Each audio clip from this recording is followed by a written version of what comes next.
Eksklüziv olarak Vol Az.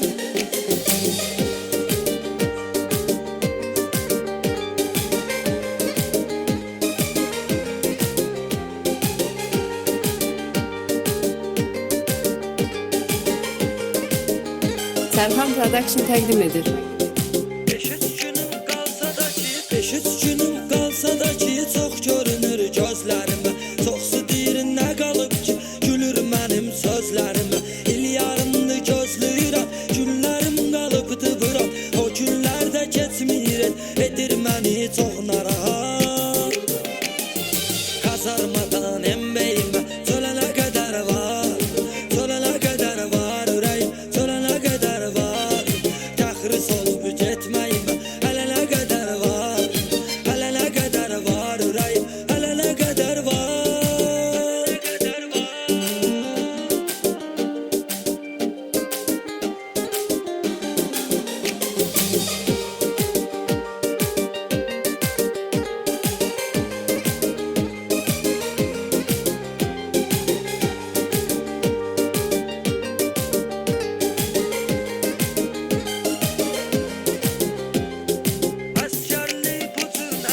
Əsgərlik bu cür nədir? Biri yaxşı, biri pis olur. Hər 90 gündən biri ziv təxris olur. 90 günün bir həftəsi olur bir həftə həyata.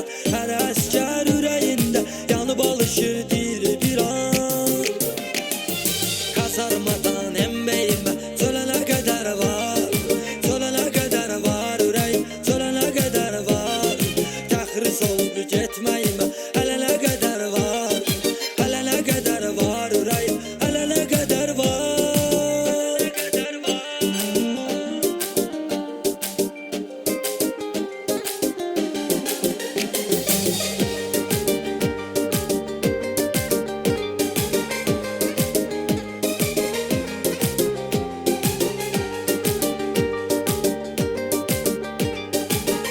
Serhan Production təqdim edir. Köhnələrin adətidir, gün azalır, gün soruşur. Gün sayanda vaxt mı gedir, bəs onda nə üçün soruşur? Güya ki edir zarafat, deyir neçə günün qalıb. Deyirəm hələ 300 bırak, deyir neçə günün qalıb. Kazarmadan embəyimə çölənə qədər var, çölənə qədər var ürəyim, çölənə qədər var. Təxris olub getməyimə hələ nə qədər var, hələ nə qədər var ürəyim, hələ nə qədər var.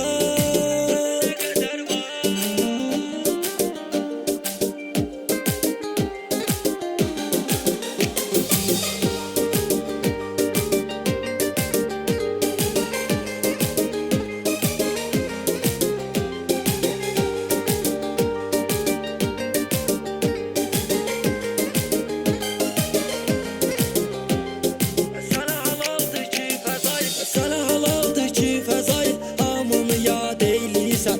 Əsgərlik mahnısıyla əsgəri şad eyləyirsən. Mən artıq çıxıb gedirəm, hazırlığımı eyləyirəm. Məndən sonra burada qalan sayan prizi vədirəm. Kazarmadan embəyimə çölənə qədər var, çölənə qədər var ürəyim, çölənə qədər var. Təxris olub getməyimə hələ nə qədər var, hələ nə qədər var ürəyim, hələ nə qədər var.